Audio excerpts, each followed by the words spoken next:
Canada गए 700 ਵਿਦਿਆਰਥੀਆਂ ਤੇ ਹੁਣ डिपोर्ट की तलवार जिहड़ी हैगी आ लटक चुकी है। कई बंदे कहना मैं किसी होर मुल्क नूं भज्जण दी कोशिश करनगे ते ज़्यादातर बच्चे डिपोर्ट होणगे। देयर इज़ नो वे। मैं तुहानूं याद होगा लवप्रीत वाले मसले दे विच सारी दुनिया इमोशनली सोच रही सी कि कैनेडियन लॉ के हिसाब नाल नहीं सोच रही थी। मैं कहा सी कुड़ी डिपोर्ट नहीं होगी। सरकार नूं हुण 3 साल बाद पता लगदा जी, फिर वीज़ा ही ना दिंदे जी। फिर और ਜਿਹੜੇ ਬੰਦਿਆਂ ਨੇ ਪੁੱਠੇ ਕੰਮ ਕੀਤੇ ਹੋਏ ਇਹ ਵੀ ਜ਼ਰੂਰੀ ਨਹੀਂ ਹੈ ਕਿ ਅੱਜ ਤੁਸੀਂ ਬਚ ਜਾਓ ਤਾਂ ਹਮੇਸ਼ਾ ਬਚ ਜਾਓਗੇ। ਕੈਨੇਡੀਅਨ ਲਾਅ ਕਹਿੰਦਾ ਹੈ ਕਿ ਅਗਰ ਤੁਸੀਂ ਫਰਾਡ ਕਰਕੇ ਸਿਟੀਜ਼ਨਸ਼ਿਪ ਵੀ ਲੈ ਲਓ, ਯੂਰ ਸਿਟੀਜ਼ਨਸ਼ਿਪ ਕੈਨ ਬੀ ਰਿਵੋਕਡ। ਤੁਹਾਡੇ ਹੀ ਕਾਲਜ, ਤੁਹਾਡੀਆਂ ਹੀ ਯੂਨੀਵਰਸਿਟੀਆਂ ਉਹਨਾਂ ਏਜੰਟਾਂ ਦੇ ਨਾਲ ਇੰਡੀਆ ਦੇ ਵਿੱਚ ਕੰਟਰੈਕਟ ਸਾਈਨ ਕਰਦੀਆਂ ਪਈਆਂ ਨੇ।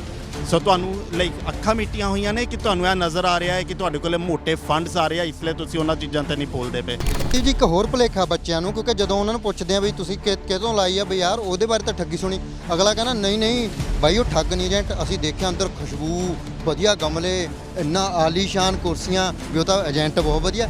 ਜਿੰਨਾ ਵਧੀਆ ਦੁਕਾਨ ਦੀ ਦਿੱਖ ਦਿਖਦੀ ਆ ਲੋਕਾਂ ਨੂੰ ਲੱਗਦਾ ਉਨਾ ਵਧੀਆ ਏਜੰਟ। ਇਹ ਜਿੰਨੀਆਂ ਵੱਡੀਆਂ ਬ੍ਰਾਂਡਾਂ ਨੇ ਨਾ ਇਹਨਾਂ ਨੇ ਬੇੜਾ ਗਰਕ ਕੀਤਾ ਆ। ਅੱਜ ਕਿਉਂ ਇਹਨਾਂ ਤੇ ਔਖਾ ਹੋ ਰਿਹਾ? ਕਿਉਂਕਿ ਪਿਛਲੇ ਲੰਬੇ ਸਮੇਂ ਤੋਂ ਅਸੀਂ ਇਹਨਾਂ ਨੂੰ ਐਜੂਕੇਟ ਕਰਨ ਦੀ ਕੋਸ਼ਿਸ਼ ਕਰ ਰਹੇ ਹਾਂ। ਅਸੀਂ ਬਾਰ-ਬਾਰ ਇਹ ਗੱਲ ਕਹਿ ਰਹੇ ਹਾਂ ਕਿ ਇਹਨਾਂ ਗੋਸਟ ਕੰਸਲਟੈਂਟਸ ਕੋਲੇ ਨਾ ਜਾਓ, ਨਾ ਜਾਓ, ਨਾ ਜਾਓ। ਕੈਨੇਡਾ ਸਰਕਾਰ ਦਾ ਡਾਕੂਮੈਂਟ ਆ who is a authorized consultant. Let's read it. ਪੜ੍ਹ ਕੇ ਦੇਖਦੇ ਹਾਂ। ਬੱਚੇ ਆ ਕੇ ਸਾਨੂੰ ਆਪ ਕਹਿੰਦੇ ਭਾਜੀ ਕੋਈ ਤਰੀਕਾ ਹੈਗਾ ਡਿਗਰੀ ਬਣਾ ਕੇ ਮੇਰਾ ਗੈਪ ਪੂਰਾ ਹੋ ਜਾਵੇ।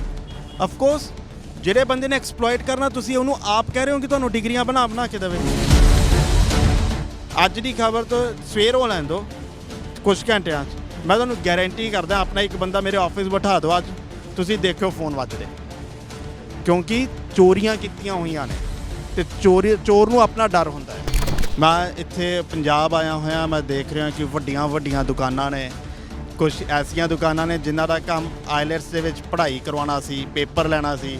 ਦੁਕਾਨਾਂ ਉਹਨਾਂ ਨੇ ਵੀ ਖੁੱਲ੍ਹੀਆਂ ਹੋਈਆਂ ਅਤੇ ਲਾਇਸੈਂਸ ਉਹਨਾਂ ਕੋਲ ਵੀ ਹੈ ਨਹੀਂ ਗੇ। ਫਾਈਲ ਤਾਂ ਜਗਦੀਪ ਭਾਜੀ ਨੇ ਆਪਣੀ ਆਪ ਲਾਈ ਆ। ਅਕੋਰਡਿੰਗ ਟੂ ਦਿਸ ਜਗਦੀਪ ਭਾਜੀ ਨੇ ਫਾਈਲ ਕਿਸੇ ਤੋਂ ਲਗਵਾਈ ਨਹੀਂ। ਇਹ ਤਾਂ ਬੱਚੇ ਕਹਿ ਰਹੇ ਨੇ ਕਿ ਅਸੀਂ ਇਸ ਬੰਦੇ ਤੋਂ ਫਾਈਲ ਲਗਵਾਈ ਹੈ। ਸੋ ਹੋਰ ਮੈਂ ਸਮਝਦਾ ਕਿ ਬੱਚੇ ਝੂਠ ਨਹੀਂ ਬੋਲ ਰਹੇ, ਪਰ ਐਟ ਦ ਐਂਡ ਜਦੋਂ ਤੁਸੀਂ ਕੋਰਟ ਕਚਹਿਰੀਆਂ 'ਚ ਜਾਣਾ ਹੈ ਉਦੋਂ ਕਾਗਜ਼ ਬੋਲਣਗੇ। ਕੀ ਤੁਸੀਂ ਪੜ੍ਹਾਈ ਦੇ ਤੌਰ ਤੇ ਕੈਨੇਡਾ ਜਾਣਾ ਚਾਹੁੰਦੇ ਹੋ? ਜੇ ਹਾਂ ਤਾਂ ਇੱਕ ਵਾਰ ਅੱਜ ਦੀ ਇਹ ਇੰਟਰਵਿਊ ਜ਼ਰੂਰ ਵੇਖ ਲਿਓ, ਕਿਉਂਕਿ ਸਟੱਡੀ ਵੀਜ਼ਾ ਤੇ ਕੈਨੇਡਾ ਗਏ 700 ਵਿਦਿਆਰਥੀਆਂ ਤੇ ਹੁਣ ਡਿਪੋਰਟ ਦੀ ਤਲਵਾਰ ਜਿਹੜੀ ਹੈਗੀ ਆ ਲਟਕ ਚੁੱਕੀ ਹੈ। ਡਿਪੋਰਟ ਹੋਣ ਵਾਲੇ ਨੇ ਉਹ ਲੋਕ, ਖਬਰ ਆ ਗਈ ਹੈ। ਉਹ ਕੀ ਕਾਰਨ ਬਣਿਆ? ਕਿਤੇ ਇਹ ਨਾ ਹੋਵੇ ਵੀ ਤੁਸੀਂ ਵੀ, ਕਿਉਂਕਿ ਅੱਜ ਕੱਲ੍ਹ ਬਹੁਤ ਚੱਲਿਆ ਹੋਇਆ ਵੀ ਸਾਰੇ ਪੈਸੇ ਵੀਜ਼ਾ ਦੇਣ ਤੋਂ ਬਾਅਦ ਤੇ ਇਸੇ ਲਾਲਚ ਦੇ ਵਿੱਚ ਫਸ ਜਾਓ। ਕੀ ਕੁਝ ਵਾਪਰ ਸਕਦਾ ਤੁਹਾਡੇ ਦੇ ਨਾਲ, ਤਾਂ ਆਪਣੀ ਫਾਈਲ ਆਉਣ ਤੋਂ ਪਹਿਲਾਂ ਕੀ ਕੁਝ ਗੱਲਾਂ ਦਾ ਧਿਆਨ ਰੱਖਣਾ ਵੀ ਕਿਤੇ ਇਹ ਨਾ ਹੋਵੇ ਚੰਗੇ ਭਵਿੱਖ ਦੇ ਲਈ ਤੁਸੀਂ ਕੈਨੇਡਾ ਜਾਣਾ ਚਾਹੁੰਦੇ ਹੋਵੋ, ਉੱਥੇ ਪਹੁੰਚ ਜਾਓ ਤੇ ਜਦੋਂ ਗੱਲ PR ਦੀ ਹੋਵੇ ਤੇ ਫਿਰ ਤੁਹਾਨੂੰ ਉੱਥੋਂ ਡਿਪੋਰਟ ਕਰ ਦਿੱਤਾ ਜਾਵੇ। ਇਹੀ ਅੱਜ ਗੱਲਬਾਤ ਕਰਨੀ ਹੈ ਬਰੈਂਪਟਨ ਇਮੀਗ੍ਰੇਸ਼ਨ ਤੋਂ ਸਾਡੇ ਨਾਲ ਸਰਦਾਰ ਸੰਦੀਪ ਸਿੰਘ ਨੇ। ਵਾਹਿਗੁਰੂ ਜੀ ਕਾ ਖਾਲਸਾ, ਵਾਹਿਗੁਰੂ ਜੀ ਕੀ ਫਤਿਹ। ਵਾਹਿਗੁਰੂ ਜੀ ਕਾ ਖਾਲਸਾ, ਵਾਹਿਗੁਰੂ ਜੀ ਕੀ ਫਤਿਹ ਜੀ। ਸੰਦੀਪ ਜੀ, ਬਹੁਤ ਵੱਡੀ ਖਬਰ ਆ ਗਈ ਹੈ ਜੀ ਵੀ 700 ਵਿਦਿਆਰਥੀ ਕਹਿੰਦੇ ਜੀ ਜਿਹੜੇ PR ਹੋਣ ਦੇ ਕਿਨਾਰੇ ਤੇ ਸੀਗੇ ਉਹ ਵਾਪਸ ਕੈਨੇਡਾ ਤੋਂ ਇੱਥੇ ਡਿਪੋਰਟ ਕੀਤੇ ਜਾ ਰਹੇ। ਸੋ ਦੇਖੋ ਜਿਹੋ ਜਿਹਾ ਬੀਜਾਂਗੇ ਉਹੋ ਜਿਹਾ ਕੱਟਣਾ ਪੈਣਾ ਆ। ਐਟ ਦ ਐਂਡ ਕੈਨੇਡਾ ਦੀ ਸਰਕਾਰ ਨਾਲ ਅਗਰ ਅਸੀਂ ਗਲਤ ਤਰੀਕੇ ਦੇ ਨਾਲ ਕੈਨੇਡਾ ਜਾਵਾਂਗੇ, ਅਗਰ ਅਸੀਂ ਝੂਠੇ ਡਾਕੂਮੈਂਟਸ ਲਗਾਵਾਂਗੇ, ਭਾਵੇਂ ਉਹ ਏਜੰਟ ਨੇ ਲਗਾਇਆ ਹੋਵੇ, ਭਾਵੇਂ ਉਹ ਸਾਡੀ ਜਾਣਕਾਰੀ ਨਾਲ ਲੱਗਿਆ ਹੋਵੇ, ਭਾਵੇਂ ਬਿਨਾਂ ਪਤਾ ਸਾਨੂੰ ਨਾ ਵੀ ਸਟੂਡੈਂਟ ਨੂੰ ਪਤਾ ਹੋਵੇ ਲੱਗਿਆ ਹੋਵੇ, ਕੈਨੇਡਾ ਦੀ ਸਰਕਾਰ ਦੇ ਹਿਸਾਬ ਨਾਲ ਜਿਹੜਾ ਫਰਾਡ ਆ ਉਹ ਬੱਚਾ ਕਰ ਰਿਹਾ। ਕਿਉਂਕਿ ਜਿਸ ਏਜੰਟ ਦੇ ਥਰੂ ਇਹ ਬੱਚਿਆਂ ਨੇ ਫਾਈਲਾਂ ਲਾਈਆਂ ਹੋਈਆਂ ਨੇ ਉਹ ਕੈਨੇਡਾ ਦੇ ਹਿਸਾਬ ਨਾਲ ਉਹ ਏਜੰਟ ਹੀ ਨਹੀਂ ਹੈ, ਉਹ ਕੰਸਲਟੈਂਟ ਨਹੀਂ ਹੈਗਾ। ਕੈਨੇਡੀਅਨ ਲਾਅ ਦੇ ਹਿਸਾਬ ਨਾਲ ਕੰਸਲਟੈਂਟ ਉਹ ਹੁੰਦਾ ਆ ਜਿਹਨੂੰ ਕੈਨੇਡਾ ਦੀ ਸਰਕਾਰ ਆਥੋਰਾਈਜ਼ ਕਰਦੀ ਆ। ਮੈਂ ਇੱਥੇ ਪੰਜਾਬ ਆਇਆ ਹੋਇਆ, ਮੈਂ ਦੇਖ ਰਿਹਾ ਕਿ ਵੱਡੀਆਂ ਦੁਕਾਨਾਂ ਨੇ। ਕੁਝ ਐਸੀਆਂ ਦੁਕਾਨਾਂ ਨੇ ਜਿਨ੍ਹਾਂ ਦਾ ਕੰਮ ਆਈਲੈਟਸ ਦੇ ਵਿੱਚ ਪੜ੍ਹਾਈ ਕਰਵਾਉਣਾ ਸੀ, ਪੇਪਰ ਲੈਣਾ ਸੀ। ਦੁਕਾਨਾਂ ਉਹਨਾਂ ਨੇ ਵੀ ਖੁੱਲ੍ਹੀਆਂ ਹੋਈਆਂ ਅਤੇ ਲਾਇਸੈਂਸ ਉਹਨਾਂ ਕੋਲ ਵੀ ਹੈ ਨਹੀਂ ਗੇ। ਸੋ ਜਦੋਂ ਇੰਨੀਆਂ ਵੱਡੀਆਂ ਦੁਕਾਨਾਂ ਨੇ, ਉਹ ਜਿਹੜੀਆਂ ਵੱਡੀਆਂ ਦੁਕਾਨਾਂ ਨੇ ਉੱਥੇ ਜਦੋਂ ਉੱਥੋਂ ਦੀ ਫਾਈਲਾਂ ਲੱਗਣੀਆਂ ਨੇ, ਹੁਣ ਮੰਨ ਲਓ ਕਿ ਜਗਦੀਪ ਭਾਜੀ ਉਹਨਾਂ ਨੇ ਫਾਈਲ ਲਗਾਉਣੀ ਆ, ਅਗਰ ਤਾਂ ਉਹ ਹੋਵੇ ਕੈਨੇਡੀਅਨ ਲਾਇਰ ਜਾਂ ਕੈਨੇਡਾ ਸਰਕਾਰ ਵੱਲੋਂ ਆਥੋਰਾਈਜ਼ ਕੰਸਲਟੈਂਟ, ਤਾਂ ਉਹਨਾਂ ਨੂੰ ਇੱਕ ਪੋਰਟਲ ਮਿਲਦਾ ਜਿਹਦੇ ਥਰੂ ਫਾਈਲ ਲਾਉਣੀ ਹੁੰਦੀ ਆ। ਅਗਰ ਤੁਸੀਂ ਇਹਨਾਂ ਦੁਕਾਨਾਂ 'ਚ ਜਾਂਦੇ ਹੋ ਤੇ ਉੱਥੇ ਜਗਦੀਪ ਭਾਜੀ ਦੀ ਫਾਈਲ ਜਗਦੀਪ ਬਣ ਕੇ ਹੀ ਫਾਈਲ ਲੱਗਣੀ ਆ, ਉੱਥੇ ਏਜੰਟ ਦਾ ਨਾਂ ਨਹੀਂ ਜਾਣਾ। ਸੋ ਐਟ ਦ ਐਂਡ ਜਿਹੜਾ ਵੀ ਉਸ 'ਚ ਸਹੀ ਹੋ ਰਿਹਾ ਹੈ, ਗਲਤ ਹੋ ਰਿਹਾ, ਝੂਠ ਲੱਗ ਰਿਹਾ, ਸੱਚ ਲੱਗ ਰਿਹਾ, ਉਹਦੀ ਜ਼ਿੰਮੇਵਾਰੀ ਜਗਦੀਪ ਭਾਜੀ ਹੋਣਾ ਦੀ ਆ। ਅੱਛਾ ਜੀ। ਸੋ ਇਹੀ 700 ਕੇਸਿਸ ਵਿੱਚ ਇਹ ਕੁਝ ਹੋਇਆ। ਪਰ ਮੇਰਾ ਵੱਡਾ ਸਵਾਲ ਕੰਜ਼ਿਊਮਰਸ ਨੂੰ ਆ, ਲੋਕਾਂ ਨੂੰ ਆ। ਅਸੀਂ ਏਜੰਟ ਨੂੰ ਗਾਲਾਂ ਕੱਢ ਸਕਦੇ ਹਾਂ ਜੀ, ਸਦਕੇ ਕੱਢੀਏ, ਕੱਢਣੀਆਂ ਵੀ ਚਾਹੀਦੀਆਂ, ਹੋਰ ਰੋਜ਼ ਹੀ ਕੱਢਦੇ ਆ। ਰੋਜ਼ ਦੀਆਂ ਜਿਹੜੀਆਂ ਹੈਡਲਾਈਨਸ ਨੇ ਉਹ ਇਹਨਾਂ ਚੀਜ਼ਾਂ ਤੇ ਹੀ ਬਣਦੀਆਂ। ਤੁਸੀਂ ਕੀ ਸਿੱਖਿਆ? 2100 ਬੱਚੇ ਤੋਂ ਵੱਧ ਡਿਜ਼ਾਸਟਰ ਹੋਇਆ ਕਿਊਬੈਕ ਵਾਲੇ ਕਾਂਡ ਦੇ ਵਿੱਚ।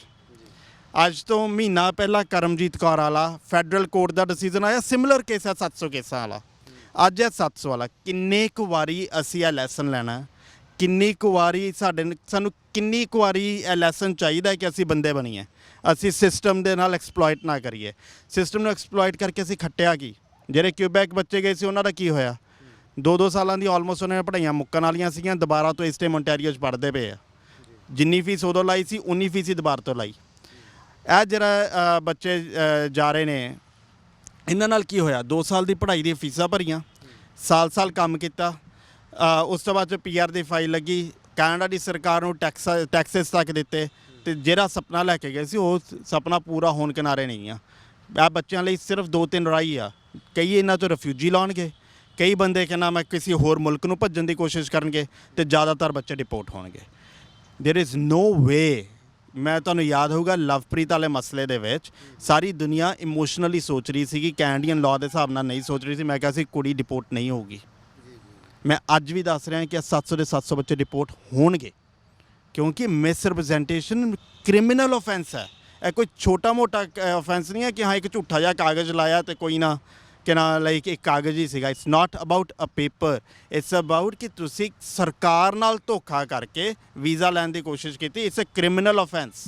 ਸੰਦੀਪ ਜੀ, ਸਰਕਾਰ ਨੂੰ ਹੁਣ 3 ਸਾਲਾਂ ਬਾਅਦ ਪਤਾ ਲੱਗਦਾ ਜੀ, ਫਿਰ ਵੀਜ਼ਾ ਹੀ ਨਾ ਦਿੰਦੇ ਜੀ ਫਿਰ? ਬਿਲਕੁਲ, ਇਹ ਤੁਹਾਡਾ ਸਵਾਲ ਬਿਲਕੁਲ ਜਾਇਜ਼ ਆ। ਹੋਰ ਮੇਰਾ ਇਹ ਮੰਨਣਾ ਹੈ ਕਿ ਇਸ ਪੂਰੇ ਕਾਂਡ ਦੇ ਵਿੱਚ 5 ਲੋਕ ਵੱਡੇ ਜ਼ਿੰਮੇਵਾਰ ਨੇ। ਸਭ ਤੋਂ ਪਹਿਲੀ ਗਲਤੀ ਉਸ ਏਜੰਟ ਦੀ ਜਿਹਨੇ ਮਹਾਪਾਪ ਕੀਤਾ। ਦੂਜਾ ਬਲੰਡਰ ਪੇਰੈਂਟਸ ਅਤੇ ਬੱਚੇ ਦਾ। ਬਲੰਡਰ ਇਸ ਲਈ, ਜਦੋਂ ਆਪਾਂ ਪੈਕੇਜ ਲੈ ਰਹੇ ਸੀ ਸਾਨੂੰ ਨਹੀਂ ਪਤਾ ਸੀਗਾ ਕਿ ਫੰਡ ਤਾਂ ਅਸੀਂ ਦਿਖਾ ਨਹੀਂ ਰਹੇ ਹਾਂ। ਕੈਨੇਡਾ ਦੀ ਸਰਕਾਰ ਕੀ ਕਹਿੰਦੀ? 1 ਸਾਲ ਦੀ ਫੀਸ ਪੇ ਕਰੋ, GIC ਪੇ ਕਰੋ।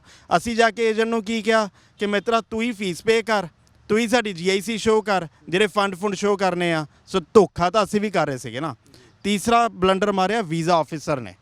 ਉਹਦੀ ਜ਼ਿੰਮੇਵਾਰੀ ਬਣਦੀ ਸੀਗੀ ਕਿ ਇਹਨਾਂ ਕਾਲਜਾਂ ਤੋਂ ਇਨਕੁਆਇਰੀ ਕਰਦਾ, ਪਤਾ ਕਰਦਾ ਕਿ ਸੱਚੀ ਆਫਰ ਲੈਟਰ ਹੈ ਕਿ ਝੂਠੀ ਆਫਰ ਲੈਟਰ ਆ। ਚੌਥਾ ਬਲੰਡਰ ਮਾਰਿਆ CBSE ਆਫਿਸਰ ਨੇ। ਜਿਸ ਦਿਨ ਇਹ ਬੱਚੇ ਲੈਂਡ ਹੋਏ ਸੀ ਕੈਨੇਡਾ ਦੇ ਵਿੱਚ, ਉਸ ਦਿਨ ਕਿਉਂ ਨਾ ਇਹਨਾਂ ਨੂੰ ਪਤਾ ਚੱਲਿਆ ਕਿ ਝੂਠੇ ਡਾਕੂਮੈਂਟਸ ਆ। ਤੇ ਪੰਜਵਾਂ ਬਲੰਡਰ ਜਿਹੜਾ ਮਾਰਿਆ ਉਹ ਕੈਨੇਡਾ ਦੀ ਸਰਕਾਰ ਨੇ। ਕੈਨੇਡਾ ਦੀ ਸਰਕਾਰ ਜਦੋਂ ਇਹ ਡਾਕੂਮੈਂਟ ਦੇ ਵਿੱਚ ਕੈਨੇਡਾ ਦੀ ਸਰਕਾਰ ਇਹ ਕਹਿ ਰਹੀ ਆ, we won't deal with the representatives, we ਦਾ ਮਤਲਬ Canadian government, who charge a fee but are not authorized. If you use an unauthorized representative in Canada or abroad, we may return your application or refuse it. ਤੁਸੀਂ ਇੱਥੇ ਤਾਂ ਕਹਿ ਰਹੇ ਹੋ ਕਿ ਅਗਰ ਤੁਸੀਂ unauthorized representative use ਕਰੋਗੇ ਤੇ ਸਾਨੂੰ ਅਗਰ ਇਹ ਪਤਾ ਹੀ ਚੱਲ ਜਾਵੇ ਕਿ ਤੁਸੀਂ unauthorized representative use ਕੀਤਾ ਤਾਂ ਤੁਹਾਡੀ ਫਾਈਲ ਨੂੰ ਰਿਫਿਊਜ਼ ਕਰ ਦਿੱਤਾ ਜਾਊਗਾ। ਦੂਜੇ ਪਾਸੇ ਤੁਹਾਡੇ ਹੀ ਕਾਲਜ, ਤੁਹਾਡੀਆਂ ਹੀ ਯੂਨੀਵਰਸਿਟੀਆਂ ਉਹਨਾਂ ਏਜੰਟਾਂ ਦੇ ਨਾਲ ਇੰਡੀਆ ਦੇ ਵਿੱਚ ਕੰਟਰੈਕਟ ਸਾਈਨ ਕਰਦੀਆਂ ਪਈਆਂ ਨੇ। ਸੋ ਤੁਹਾਨੂੰ ਲਾਈਕ ਅੱਖਾਂ ਮੀਟੀਆਂ ਹੋਈਆਂ ਨੇ ਕਿ ਤੁਹਾਨੂੰ ਇਹ ਨਜ਼ਰ ਆ ਰਿਹਾ ਹੈ ਕਿ ਤੁਹਾਡੇ ਕੋਲ ਮੋਟੇ ਫੰਡਸ ਆ ਰਹੇ ਆ, ਇਸ ਲਈ ਤੁਸੀਂ ਉਹਨਾਂ ਚੀਜ਼ਾਂ ਤੇ ਨਹੀਂ ਬੋਲਦੇ ਪਏ। ਇਹ ਹੁਣ ਕਿਸ ਤਰ੍ਹਾਂ ਮਤਲਬ ਕਿ ਤੁਸੀਂ ਕਹਿੰਦੇ ਵੀ ਅਨਆਥੋਰਾਈਜ਼ਡ ਜਿਹੜੇ ਰਿਪਰੈਜ਼ੈਂਟੇਟਿਵ ਸੀਗੇ, ਕਿਉਂਕਿ ਇੱਕ ਪਾਸੇ ਤੁਸੀਂ ਹੁਣੇ ਕਹਿ ਕੇ ਹਟਿਆ ਵੀ ਜਿਹੜੀ ਫਾਈਲ ਲੱਗ ਰਹੀ ਹੈ ਉਹ ਜੇ ਮੇਰੀ ਫਾਈਲ ਹੈ ਮੇਰੇ ਵੱਲੋਂ ਹੀ ਲੱਗ ਰਹੀ ਹੈ, ਤਾਂ ਹੁਣ ਇਹਨਾਂ ਨੂੰ ਕਿਸ ਤਰ੍ਹਾਂ ਪਤਾ ਲੱਗਿਆ ਜੀ? ਸੋ ਇਹਨਾਂ ਨੂੰ ਜਿਹੜੀ ਹੈ ਆਫਕੋਰਸ ਕੋਈ ਨਾ ਕੋਈ ਕੰਪਲੇਨ ਹੋਈ ਹੋਊਗੀ, ਅਤੇ ਸਾਰੀਆਂ ਕੇਸਿਸ ਜਿਹੜੀਆਂ ਨੇ ਉਹ ਜ਼ਿਆਦਾਤਰ ਜਲੰਧਰ ਨੂੰ ਇੱਕ ਤਾਰ ਜੁੜਦੀ ਪਈ ਆ। ਜਿਹੜੀਆਂ ਅੱਜ ਦੀਆਂ ਖਬਰਾਂ ਨੇ ਉਸ 'ਚ ਇੱਕ ਪਰਟੀਕੂਲਰ ਬੰਦੇ ਦਾ ਨਾਮ ਆ ਰਿਹਾ ਕਿ ਇਹ ਸਾਰੀਆਂ ਫਾਈਲਾਂ ਉਹਦੀਆਂ ਸੀਗੀਆਂ। ਬਟ ਦ ਪੁਆਇੰਟ ਜਿਹੜਾ ਆ ਉਸ 'ਚ ਆਇਆ ਕਿ ਵਾਈ ਨਾਓ। ਮੈਂ ਨਹੀਂ ਕਹਿ ਰਿਹਾ ਕਿ ਅਗਰ ਉਹਨਾਂ ਬੱਚਿਆਂ ਨੇ ਫਰਾਡ ਕੀਤਾ ਸਜ਼ਾ ਹੋਣੀ ਚਾਹੀਦੀ ਹੈ, ਕੋਈ ਅਸੀਂ ਡਿਫੈਂਡ ਨਹੀਂ ਕਰ ਰਹੇ ਹਾਂ, ਪਰ ਜੋ ਸਜ਼ਾ ਇਸ ਪੂਰੇ ਕੇਸ ਦੇ ਵਿੱਚ ਜਿਹੜੇ 5 ਬੰਦਿਆਂ ਨੇ ਗਲਤੀ ਕੀਤੀ ਆ ਉਹਨਾਂ ਵਿੱਚੋਂ ਸਜ਼ਾ ਸਿਰਫ ਇੱਕੋ ਬੰਦੇ ਨੂੰ ਮਿਲਦੀ ਪਈ ਆ, ਸਿਰਫ ਬੱਚਿਆਂ ਨੂੰ ਸਜ਼ਾ ਮਿਲਦੀ ਪਈ ਆ।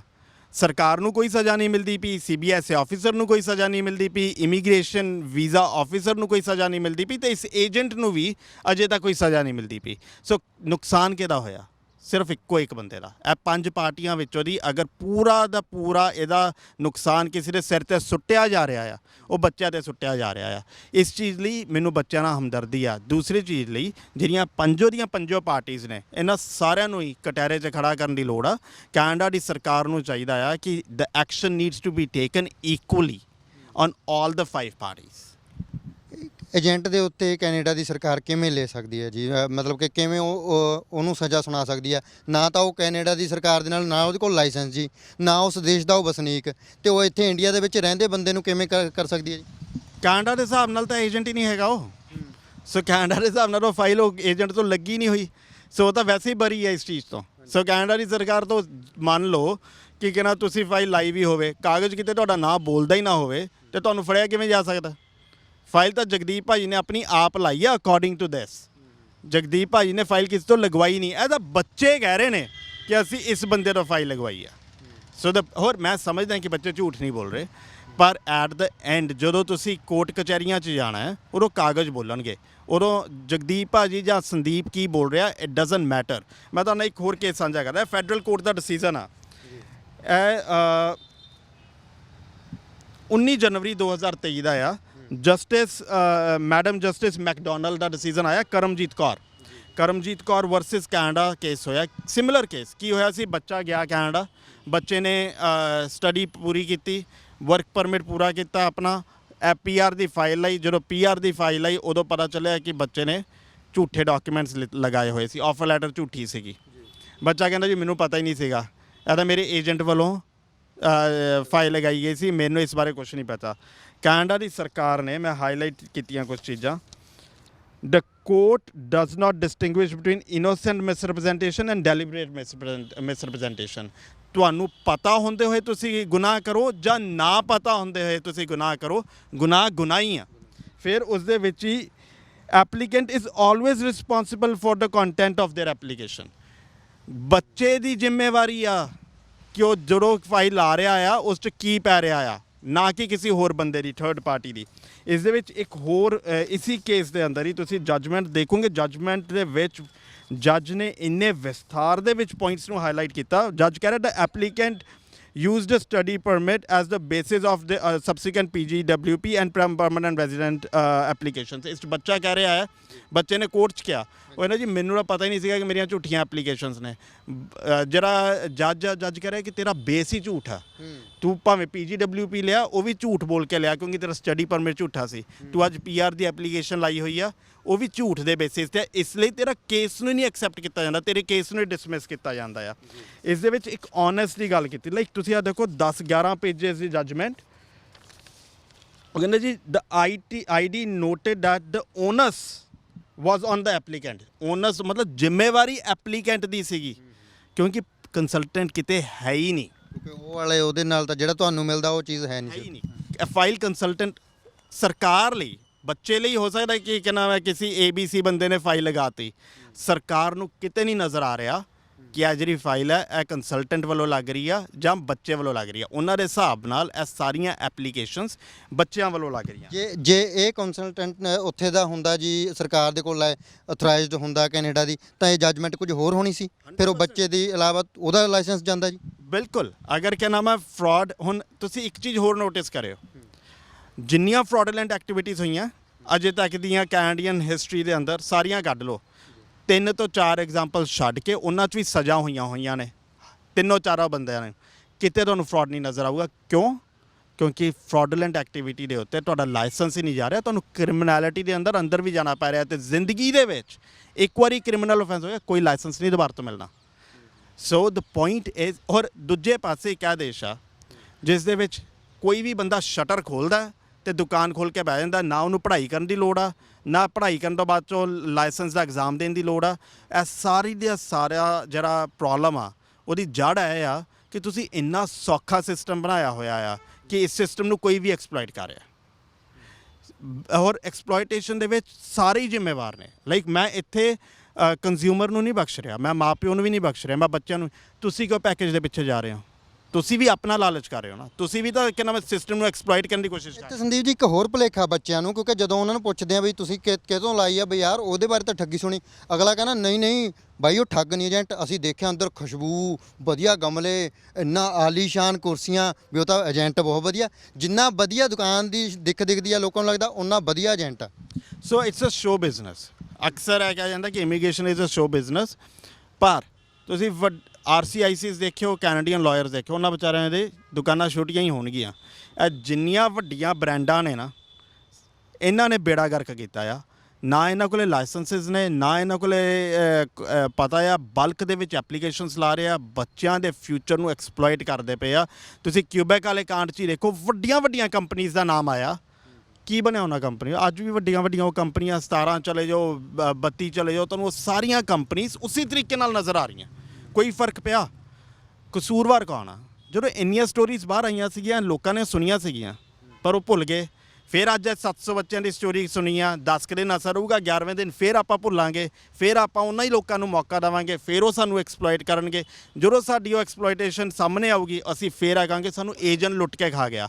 ਜਦੋਂ ਏਜੰਟ ਲੁੱਟ ਰਿਹਾ ਸੀਗਾ, ਤੁਹਾਨੂੰ ਉਦੋਂ ਇਹ ਪਿਛਲੀਆਂ ਕਹਾਣੀਆਂ ਕਿਉਂ ਭੁੱਲੇ ਸੀ? ਆਈ ਮੀਨ, ਮੈਂ ਬਾਰ-ਬਾਰ ਇਸ ਲਈ ਇਹ ਗੱਲ ਕਹਿ ਰਿਹਾ, ਮੈਂ ਅੱਜ ਕਿਉਂ ਇਹਨਾਂ 'ਤੇ ਔਖਾ ਹੋ ਰਿਹਾ, ਕਿਉਂਕਿ ਪਿਛਲੇ ਲੰਬੇ ਸਮੇਂ ਤੋਂ ਅਸੀਂ ਇਹਨਾਂ ਨੂੰ ਐਜੂਕੇਟ ਕਰਨ ਦੀ ਕੋਸ਼ਿਸ਼ ਕਰ ਰਹੇ ਹਾਂ। ਅਸੀਂ ਬਾਰ-ਬਾਰ ਇਹ ਗੱਲ ਕਹਿ ਰਹੇ ਹਾਂ ਕਿ ਇਹਨਾਂ ਗੋਸਟ ਕੰਸਲਟੈਂਟਸ ਕੋਲੇ ਨਾ ਜਾਓ, ਨਾ ਜਾਓ, ਨਾ ਜਾਓ। ਜਦੋਂ ਅਸੀਂ ਇਹਨਾਂ ਕੋਲੇ ਜਾ ਰਹੇ ਹਾਂ, 700 ਬੱਚਾ, ਤੁਸੀਂ ਇਹ ਸੋਚੋ ਕਿ 700 ਬੱਚਾ 1 ਸਾਲ ਦੀ ਫੀਸ 16,000 ਰੁਪਏ ਕਰਦਾ, 10,000 GIC ਪੇ ਕਰਦਾ। ਸੋ 16 + 16 32, 32 + 10 42,000, ਤਕਰੀਬਨ $50,000 ਬੱਚੇ ਦੀ ਸਿਰਫ ਐਜੂਕੇਸ਼ਨ ਦਾ ਖਰਚਾ ਆਇਆ। ਬਾਕੀ ਉੱਥੇ ਰਿਹਾ ਸਿਆ, ਕੰਮ ਕੀਤਾ, ਟੈਕਸਿਸ ਕੀਤੇ ਹੋਏ ਲੈਦਾ। ਇੰਨਾ ਪੈਸਾ ਖਰਚਣ ਤੋਂ ਬਾਅਦ ਚੋਂ ਅੱਜ ਬੱਚੇ ਦਾ ਫਿਊਚਰ ਕੀ ਹੈ? 700 ਬੱਚਾ ਥੋੜਾ ਨਹੀਂ ਆ, ਤਕਰੀਬਨ 1000 ਦੇ ਲਾਗੇ ਛਾਗੇ ਪਹੁੰਚ ਗਿਆ। ਇੰਨਾ ਰੈਵਨਿਊ ਪੰਜਾਬ ਦਾ ਉਸ ਮੁਲਕ 'ਚ ਗਿਆ, ਉਹ ਰੈਵਨਿਊ ਕਿਸੇ ਖਾਤੇ 'ਚ ਵੀ ਨਹੀਂ ਪਿਆ, ਕਿਸੇ ਲੋੜ 'ਚ ਨਹੀਂ ਪਿਆ। ਅਸੀਂ ਇੱਥੋਂ ਦੀ ਵੀ ਉੱਜੜ ਕੇ ਗਏ, ਉੱਥੇ ਵੀ ਕੁਛ ਨਹੀਂ ਘਟਿਆ। ਫਾਇਦਾ ਕਿਹਨੂੰ ਹੋਇਆ? ਇਸ ਪੂਰੇ ਕੇਸ ਵਿੱਚ ਅਸੀਂ ਏਜੰਟ ਨੂੰ ਗਾਲਾਂ ਕੱਢ ਲਈ, ਅਸੀਂ ਕੈਨੇਡੀਅਨ ਸਰਕਾਰ ਨੂੰ ਗਾਲਾਂ ਕੱਢ ਲਈ, ਅਸੀਂ ਸਾਰੀਆਂ ਪਾਰਟੀਆਂ ਨੂੰ ਗਾਲਾਂ ਕੱਢ ਲਈਏ। ਨੁਕਸਾਨ ਸਿਰਫ ਇੱਕੋ ਬੰਦੇ ਦਾ ਹੋਇਆ, ਉਸ ਬੱਚੇ ਦਾ ਹੋਇਆ। ਔਰ ਅਗਰ ਅਸੀਂ ਅਜੇ ਵੀ ਨਾ ਸੰਭਲੇ ਤਾਂ ਨੁਕਸਾਨ ਹੋਰ ਹੋਣਾ ਆ। ਇਟਸ ਰੀਅਲੀ ਇੰਪੋਰਟੈਂਟ ਕਿ ਅਸੀਂ ਬੰਦੇ ਦੇ ਪੁੱਤ ਬਣ ਕੇ ਸਿਸਟਮ ਦਾ ਐਕਸਪਲੋਇਟ ਨਾ ਕਰੀਏ, ਸਿਸਟਮ ਦੇ ਵਿੱਚ ਰਹਿ ਕੇ ਕੰਮ ਕਰੀਏ। ਤੇ ਇਹਦੇ ਵਿੱਚ ਇਹ ਕਿਹੜੀ ਬਲੰਡਰ ਮਿਸਟੇਕ ਕਰ ਗਿਆ? ਕਿਉਂਕਿ ਇੱਕ ਹੀ ਏਜੰਟ ਦਾ ਨਾਮ ਬੋਲਦਾ ਜੀ, ਇੰਨੇ ਬੰਦੇ, ਤੇ ਲੋਕਾਂ ਨੂੰ ਨਹੀਂ ਪਤਾ ਹੈਗਾ ਵੀ ਇਹ ਬੰਦਾ ਹੁਣ ਜਦੋਂ ਇੰਨੇ 700, ਤਾਂ ਅਜਿਹੀ ਕਿਹੜੀ ਗਲਤੀ ਸੀਗੀ ਜੀ ਵੀ ਜਿਹੜੀ ਉਹ ਕਰ ਗਿਆ ਜੀ?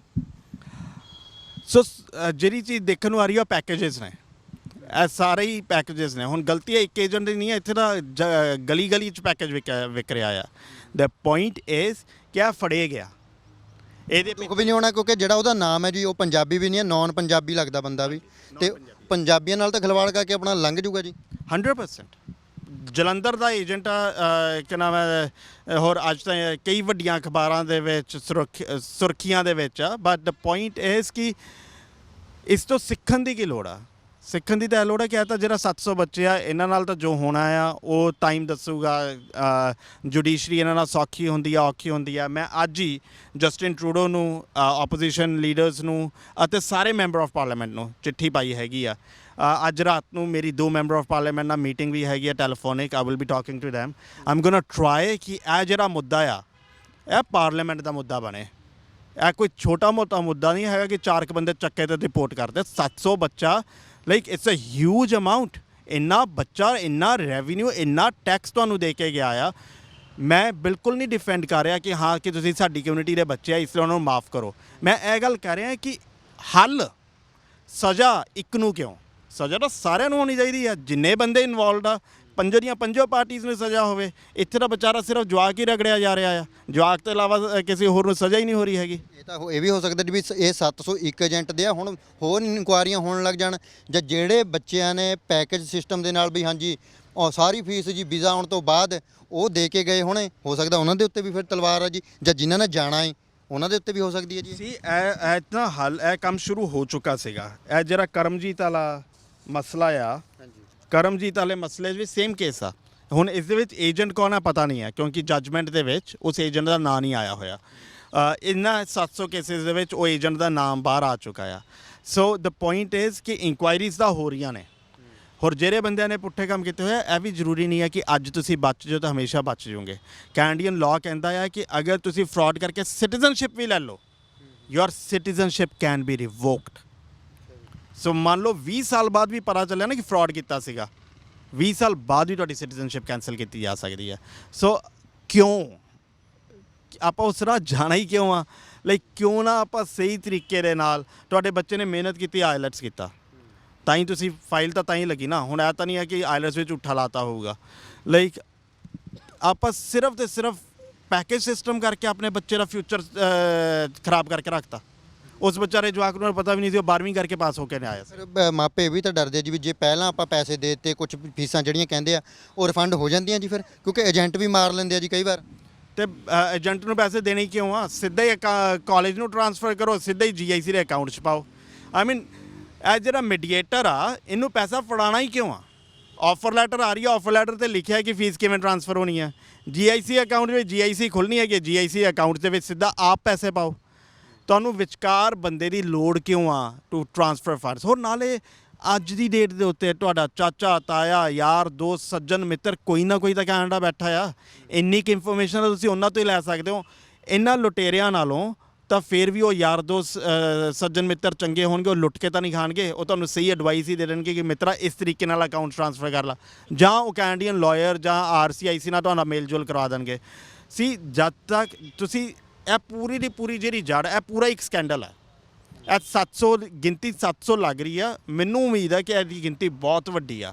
ਔਰ ਅਗਰ ਇਹ ਸੱਚੀ ਕੈਨੇਡਾ ਦੀ ਸਰਕਾਰ ਇਸ ਤਰੀਕੇ ਨਾਲ ਹੱਥ ਧੋ ਕੇ ਪੈ ਗਈ, ਜਿੰਨੀ ਗਿਣਤੀ ਗਈ ਆ ਉਸ ਦੇ ਵਿੱਚ ਉਹਦੀ ਬਹੁਤ ਵੱਡੀ ਗਿਣਤੀ ਜਿਹੜੀ ਆ ਉਹ ਇਸੇ ਚੱਕਰ 'ਚ ਨਿਕਲੂਗੀ। ਜਿਹੜੇ ਇੱਥੋਂ ਦੇ ਏਜੰਟ ਆ ਉਹ ਵੀ ਕਹਿੰਦੇ ਆ ਜੀ ਵੀ ਸਾਡੇ ਕੋਲ ਲਾਇਸੈਂਸ ਹੈਗਾ ਜੀ, ਉਹਨਾਂ ਨੇ ਲਗਾਏ ਵੀ ਹੁੰਦੇ ਆ। ਉਹ ਕੀ ਚੀਜ਼ ਹੁੰਦੀ ਆ ਜੀ? ਕਿਉਂਕਿ ਇੱਥੋਂ ਦੇ ਏਜੰਟ ਵੀ ਤਾਂ ਦਾਅਵਾ ਕਰਦੇ ਵੀ ਅਸੀਂ ਤਾਂ ਲਾਇਸੈਂਸ ਦੇ ਉੱਤੇ ਕੰਮ ਕਰਦੇ। ਉਹ ਕੈਨੇਡਾ ਸਰਕਾਰ ਦਾ ਡਾਕੂਮੈਂਟ ਆ, who is a authorized consultant. Let's read it. ਪੜ੍ਹ ਕੇ ਦੇਖਦੇ ਹਾਂ। ਉਹ ਕਹਿੰਦੇ ਜੀ only some people can charge you a fee or receive any other type of payment. These people are called authorized representatives. कौन? They are lawyers and paralegals who are members in good standing of Canadian Provincial or Territory Law Society. ਜਿਹੜੇ Canadian lawyers ਨੇ ਉਹ। ਦੂਸਰੇ number ਤੇ notaries, ਕਿਹੜੇ? Quebec ਦੇ notary। तीसरे citizenship और immigration consultants who are members in good standing of the college of immigration and citizenship consultants. इन्ना तिन्ना तो इलावा किसी बंदे को अधिकार नहीं आ कि वो तुहाडी फाइल लगा सके। चौथी गल, अगर कोई बंदा कहे उन्होंने को जी मैनू अपना RCIC नंबर दिखाओ, RCIC नंबर चुको, गूगल करो। सारा समा आप गूगल फेसबुक के उत्ते खराब करते हैं। 1 मिनट का काम है चैक करने कि बंदा कहना कैनेडा सरकार वालों ऑथोराइज्ड है कि नहीं है। सो ਕੁਛ ਮਿਹਨਤ ਸਾਨੂੰ ਆਪ ਨੂੰ ਕਰਨੀ ਪਊਗੀ। ਇਹਨਾਂ 700 ਬੱਚਿਆਂ ਤੋਂ ਕੁਝ ਸਿੱਖੀਏ। ਲਾਈਕ ਬਹੁਤ ਜ਼ਿਆਦਾ ਅਸੀਂ ਨੁਕਸਾਨ ਕਰਾ ਰਹੇ ਹਾਂ। ਪਹਿਲਾਂ 2100 ਬੱਚਾ ਕਿਊਬੈਕ, ਇਹ ਵੀ ਸਾਲ 1.5 ਸਾਲ ਪਹਿਲਾਂ। 700 ਬੱਚਾ ਐਵਲਾ ਵਿਚਕਾਰ ਅਜੇ ਸਾਲ ਮਹੀਨੇ ਪਹਿਲਾਂ ਦੀ ਖਬਰ ਆ ਕਮਲਜੀਤ ਉਹਨਾਂ ਦੀ। ਕਿੰਨੇ ਕੁ ਬੱਚਿਆਂ ਦੇ ਫਿਊਚਰ ਤੋਂ ਬਾਅਦ 'ਚੋਂ ਅਸੀਂ ਸਿੱਖਾਂਗੇ ਕਿ ਅਸੀਂ ਸਹੀ ਤਰੀਕੇ ਦੇ ਨਾਲ ਕੈਨੇਡਾ ਜਾਣਾ, ਪੁੱਠੇ ਤਰੀਕੇ ਨਹੀਂ ਯੂਜ਼ ਕਰਨੇ ਹੈਗੇ। ਅੱਜ ਤੁਸੀਂ ਗਾਈਡ ਕਰ ਰਹੇ ਹੋ, ਕੱਲ੍ਹ ਨੂੰ ਇਹੀ ਨਾ ਹੋਵੇ ਬਈ ਕੱਲ੍ਹ ਨੂੰ ਪਤਾ ਲੱਗੇ ਬਈ ਸੰਦੀਪ ਸਿੰਘ ਤੋਂ ਵੀ ਜਿਹੜੇ ਬੱਚੇ ਗਏ ਸੀਗੇ ਜੀ ਉਹ ਵੀ ਡਿਪੋਰਟ ਹੋ ਕੇ ਆ ਰਹੇ ਆ ਜੀ। ਇੱਥੇ ਹੀ ਫਰਕ ਆ ਨਾ। ਮੈਂ ਅਗਰ ਡੈਪੂਟੇਸ਼ਨ ਮੇਰੇ ਥਰੂ ਅਗਰ ਕੋਈ ਬੱਚਾ ਜਾ ਰਿਹਾ ਆ, ਅਗਰ ਉਹ ਬੱਚਾ ਆਊਗਾ, ਤੁਸੀਂ ਇਮੀਗ੍ਰੇਸ਼ਨ ਸਾਡੇ ਸੈਮੀਨਾਰਸ ਹੁੰਦੇ ਆ, ਆਇਓ ਉੱਥੇ ਬੱਚਿਆਂ ਦੀਆਂ ਕਹਾਣੀਆਂ ਸੁਣਿਓ। ਬੱਚੇ ਆ ਕੇ ਸਾਨੂੰ ਆਪ ਕਹਿੰਦੇ ਭਾਜੀ ਕੋਈ ਤਰੀਕਾ ਹੈਗਾ ਡਿਗਰੀ ਬਣਾ ਕੇ ਮੇਰਾ ਗੈਪ ਪੂਰਾ ਹੋ ਜਾਵੇ। ਅਫਕੋਰਸ ਜਿਹੜੇ ਬੰਦੇ ਨੇ ਐਕਸਪਲੋਇਟ ਕਰਨਾ, ਤੁਸੀਂ ਉਹਨੂੰ ਆਪ ਕਹਿ ਰਹੇ ਹੋ ਕਿ ਤੁਹਾਨੂੰ ਡਿਗਰੀਆਂ ਬਣਾ ਕੇ ਦੇਵੇ। ਮੇਰੇ ਕੋਲੇ ਆਉਂਗੇ, ਮੈਂ ਕਹੂੰਗਾ ਮਿੱਤਰਾ ਕਿ ਨਾ ਮੈਂ 5 ਸਾਲ ਦੇ ਬੈਨ ਨਾਲੋਂ ਚੰਗਾ ਕਿ 100 ਵਾਰੀ ਰਿਫਿਊਜ਼ਲ ਲਗਵਾ ਲਾ। ਸੋ ਦ ਪੁਆਇੰਟ ਇਜ਼ ਅਸੀਂ ਆਪ ਸ਼ਾਰਟਕਟਸ ਲੱਭ ਰਹੇ ਹਾਂ। ਅਸੀਂ ਆਪ ਉਹਨਾਂ ਲੋਕਾਂ ਨੂੰ ਮੌਕਾ ਦੇ ਰਹੇ ਹਾਂ ਕਿ ਸਾਨੂੰ ਐਕਸਪਲੋਇਟ ਕਰਨ। ਜਿੱਥੇ ਤੱਕ ਬਰੈਂਪਟਨ ਇਮੀਗ੍ਰੇਸ਼ਨ ਜਾਂ ਬਰੈਂਪਟਨ ਇਮੀਗ੍ਰੇਸ਼ਨ ਛੱਡੋ, ਕੋਈ ਵੀ ਕੈਨੇਡੀਅਨ ਲਾਇਰ ਹੋਵੇ, ਕੋਈ ਵੀ ਕੈਨੇਡੀਅਨ ਲਾਇਸੈਂਸ ਕੰਸਲਟੈਂਟ, ਉਹਦਾ ਲਾਇਸੈਂਸ ਔਨ ਸਟੇਕ ਆ। ਇਹ ਤਾਂ ਬੰਦੇ ਬਾਅਦ 'ਚੋਂ ਫੜਨਗੇ, ਕੈਨੇਡਾ ਦੀ ਸਰਕਾਰ ਚੱਕ ਕੇ ਉਹਨਾਂ ਨੂੰ ਪਹਿਲਾਂ ਫੜ ਕੇ ਅੰਦਰ ਸੁੱਟੂਗੀ। ਉਵੇਂ ਦੇ ਬੱਚਿਆਂ ਨੂੰ ਤੁਸੀਂ ਵਾਪਸ ਭੇਜ ਦਿੰਦੇ ਹੋ ਬਈ ਨਹੀਂ ਫਿਰ ਹੋਰ ਕਿਸੇ ਤੋਂ ਲਵਾ ਲਓ ਜੀ? ਮੇਰੇ ਵੱਲੋਂ ਲਾਈਕ ਅਸੀਂ ਕਦੀ ਵੀ ਕੋਈ ਵੀ ਡਾਕੂਮੈਂਟ ਸਾਡੇ ਵੱਲੋਂ ਕਦੀ ਗਲਤ ਨਹੀਂ ਲੱਗ ਸਕਦਾ। ਹਾਂ, ਜਗਦੀਪ ਭਾਜੀ ਹੋਣੀ ਮੇਰੇ ਕੋਲ ਲੈ ਕੇ ਝੂਠੇ ਡਾਕੂਮੈਂਟ ਸਨ, ਮੇਰੇ ਵਾਸਤੇ ਉਹ ਸਾਰੇ ਡਾਕੂਮੈਂਟ ਅਸਲੀ ਹੈ, ਕਿਉਂਕਿ ਮੈਨੂੰ ਤਾਂ ਪਤਾ ਨਹੀਂ ਹੈ ਕਿ ਹੁਣ ਉਹ ਅਸਲੀ ਹੈ ਕਿ ਨਕਲੀ ਹੈ। ਪਰ ਮੇਰੇ ਕਹਿਣ ਦਾ ਜੋ ਮਤਲਬ ਹੈ ਕਿ ਜਗਦੀਪ ਭਾਜੀ ਉਹਨਾਂ ਨੂੰ ਵੀ ਨਹੀਂ ਚਾਹੀਦਾ ਕਿ ਨਕਲੀ, ਕਿਉਂਕਿ ਐਟ ਦ ਐਂਡ ਮੰਨ ਲਓ ਵੀਜ਼ਾ ਲੱਗ ਵੀ ਗਿਆ ਯਾਰ, ਇਹਨਾਂ 700 ਬੱਚਿਆਂ ਨੂੰ ਦੇਖੋ ਕਿ ਵੀਜ਼ਾ ਲੱਗਿਆ, ਪੜ੍ਹਾਈ ਖਤਮ ਕੀਤੀ, ਪੋਸਟ ਗ੍ਰੈਜੂਏਸ਼ਨ ਵਰਕ ਪਰਮਿਟ ਆਇਆ, ਪੋਸਟ ਗ੍ਰੈਜੂਏਸ਼ਨ ਵਰਕ ਪਰਮਿਟ ਦੇ ਉੱਤੇ ਕੰਮ ਕੀਤਾ, ਐਕਸਟੈਂਸ਼ਨਾਂ ਅਪਲਾਈ ਕੀਤੀਆਂ, ਉਸ ਤੋਂ ਬਾਅਦ ਚੋਂ ਪੀਆਰ ਅਪਲਾਈ ਹੋਈ। ਪੀਆਰ ਦੇ ਅਖੀਰਲੇ ਸਟੈਪ ਦੇ ਉੱਤੇ ਜਾ ਕੇ ਜਿੱਥੇ ਐਡਮਿਸਿਬਿਲਿਟੀ ਟੈਸਟ ਹੋਣੀ ਸੀਗੀ, ਉੱਥੇ ਜਾ ਕੇ ਕਿ ਨਾਮ ਡੈਪੂਟੇਸ਼ਨ ਆਰਡਰ ਆ ਗਿਆ। ਇੰਨੇ ਸਾਲ ਦੀ ਜਰਨੀ ਯਾਰ ਪਾਣੀ ਹੋ ਗਈ, ਖਤਮ ਹੀ ਹੋ ਗਈ। ਸੋ ਜਿੱਥੇ ਚੋਰ ਹੋਊਗਾ ਨਾ, ਜਿੱਥੇ ਚੋਰੀ ਕੀਤੀ ਹੋਊਗੀ ਉੱਥੇ ਡਰ ਹੋਊਗਾ। ਜਿੱਥੇ ਤੁਸੀਂ ਕੁਝ ਗਲਤ ਕੀਤਾ ਹੀ ਨਹੀਂ ਹੋਊਗਾ, ਉਸ ਬੰਦੇ ਨੂੰ ਅੱਜ ਦੀ ਖਬਰ ਤੋਂ ਡਰਨ ਦੀ ਲੋੜ ਹੀ ਨਹੀਂ ਆ। ਅੱਜ ਦੀ ਖਬਰ ਤੋਂ ਸਵੇਰ ਹੋ ਲੈਣ ਦਿਓ ਕੁਝ ਘੰਟਿਆਂ 'ਚ, ਮੈਂ ਤੁਹਾਨੂੰ ਗਾਰੰਟੀ ਕਰਦਾ, ਆਪਣਾ ਇੱਕ ਬੰਦਾ ਮੇਰੇ ਆਫਿਸ ਬਿਠਾ ਦਿਓ, ਅੱਜ ਤੁਸੀਂ ਦੇਖਿਓ ਫੋਨ ਵੱਜਦੇ, ਕਿਉਂਕਿ ਚੋਰੀਆਂ ਕੀਤੀਆਂ ਹੋਈਆਂ ਨੇ ਤੇ ਚੋਰ ਨੂੰ ਆਪਣਾ ਡਰ ਹੁੰਦਾ ਆ। ਹੋਰ ਇਸ ਕੇਸ ਦੇ ਵਿੱਚ ਮੈਨੂੰ ਉਹਨਾਂ ਬੱਚਿਆਂ ਨਾਲ ਹਮਦਰਦੀ ਆ। ਆਈ ਐਮ ਨਾਟ ਸੇਇੰਗ ਕਿ ਉਹਨਾਂ ਬੱਚਿਆਂ ਨਾਲ ਸਹੀ ਹੋ ਰਿਹਾ ਹੈ ਜਾਂ ਗਲਤ ਹੋ ਰਿਹਾ ਹੈ। ਆਈ ਐਮ ਜਸਟ ਸੇਇੰਗ ਕਿ ਇਸ ਤੋਂ ਸਿੱਖਣ ਵਾਲੀ ਇਹ ਗੱਲ ਹੈ ਕਿ ਕਿਸੇ ਦਾ ਕੁਝ ਨਹੀਂ ਜਾਂਦਾ। ਤੁਹਾਨੂੰ ਮਿੱਠੀਆਂ ਗੋਲੀਆਂ ਦੇ ਕੇ ਹਰੇਕ ਨੇ ਫਸਾਉਣਾ ਆ, ਐਟ ਦ ਐਂਡ ਨੁਕਸਾਨ ਤੁਹਾਡਾ ਹੋਣਾ ਆ। ਜਦੋਂ ਗੋਸਟ ਕੰਸਲਟੈਂਟ ਕੋਲੇ ਜਾ ਰਹੇ ਹੋ, ਫਾਈਲ ਤੁਹਾਡੀ, ਉਹ ਗੋਸਟ ਕੰਸਲਟੈਂਟ ਤੁਹਾਨੂੰ ਹੀ, ਤੁਸੀਂ ਆਪਣੀ ਫਾਈਲ ਐਕਚੁਅਲ 'ਚ ਆਪ ਹੀ ਲਗਾ ਰਹੇ ਹੋ। ਅਗਰ ਉਹਦੇ ਪੋਰਟਲ ਤੋਂ ਫਾਈਲ ਲੱਗਦੀ ਹੋਵੇ ਤਾਂ ਉਹਦੇ ਸਿਰ ਤੇ ਡੰਡਾ ਹੁੰਦਾ, ਉਹਦੇ ਸਿਰ ਤੇ ਡੰਡਾ ਨਹੀਂ ਹੈ, ਇਸ ਲਈ ਉਹ ਵੀ ਚੱਕੀ ਜਾ ਰਿਹਾ ਕੰਮ ਕਿ ਕੋਈ ਚੱਕਰ ਨਹੀਂ ਆ, ਮੇਰਾ ਕੀ ਜਾਊਗਾ। ਬਿਲਕੁਲ। ਸੋ ਜ਼ਰੂਰ ਇਹਦੇ ਉੱਤੇ ਧਿਆਨ ਦੇਣ ਦੀ ਲੋੜ ਹੈ। ਜਿਹੜੇ ਬੱਚੇ ਇੱਛੁਕ ਨੇ ਕੈਨੇਡਾ ਜਾਣ ਦੇ, ਤੇ ਜਿਹੜੇ ਜਾ ਵੀ ਚੁੱਕੇ ਨੇ, ਉਹ ਹੁਣ ਜ਼ਰੂਰ ਇਹਦੇ ਲਈ ਸਲਾਹ ਲੈ ਲਿਓ ਵਕੀਲ ਤੋਂ, ਤੇ ਨਾਲ ਹੀ ਬਰੈਂਪਟਨ ਇਮੀਗ੍ਰੇਸ਼ਨ ਦੇ ਨਾਲ ਤੁਸੀਂ ਕੰਟੈਕਟ ਕਰ ਸਕਦੇ ਹੋ। ਕਿਉਂਕਿ ਕਈ ਵਾਰ ਇਹ ਹੁੰਦਾ ਵੀ ਅਸੀਂ ਸਵਾਲ ਪੁੱਛੇ, ਤੁਹਾਡੇ ਮਨ ਦੇ ਵਿੱਚ ਜ਼ਿਆਦਾ ਕੁਆਰੀਜ਼ ਹੁੰਦੀਆਂ, ਤਾਂ ਉਹ ਲਗਾਤਾਰ 24 ਘੰਟੇ ਇਹਨਾਂ ਦੇ ਨੰਬਰ ਜਿਹੜੇ ਹੈਗੇ ਆ ਉਹ ਲੋਕ ਖੁੱਲ੍ਹੇ ਹੋਏ ਨੇ। ਸੋ ਕਿਸੇ ਵੀ ਤਰ੍ਹਾਂ ਦੀ ਕੋਈ ਹੋਰ ਵੀ ਜਾਣਕਾਰੀ ਲੈਣੀ ਹੈ ਲੈ ਸਕਦੇ ਹੋ। ਪਰ ਇਹ ਬੁਰੀ ਖਬਰ ਹੈ ਵੀ 700 ਦੇ ਕਰੀਬ ਪੰਜਾਬੀ ਵਿਦਿਆਰਥੀ ਵਾਪਸ ਇੰਡੀਆ ਦੇ, ਭਾਰਤੀ ਵਿਦਿਆਰਥੀ ਵਾਪਸ ਆਉਣ ਦੀ ਤਿਆਰੀ ਦੇ ਵਿੱਚ ਨੇ। ਪਰ ਉਹਨਾਂ ਦੇ ਲਈ ਕੀ ਕੁਝ ਹੁੰਦਾ ਹੈ ਅੱਗੇ, ਭਵਿੱਖ ਦੇ ਵਿੱਚ ਕੀ ਦਿਖਦਾ ਹੈ, ਇਹਦੇ ਉੱਤੇ ਹੁਣ ਗੌਰ ਕਰਨੀ ਹੋਊਗੀ। ਸ਼ਿਵਾ ਦੇ ਨਾਲ ਜਗਦੀਪ ਸਿੰਘ ਥਲੀ, ਪੰਜਾਬੀ ਲੋਕ ਚੈਨਲ।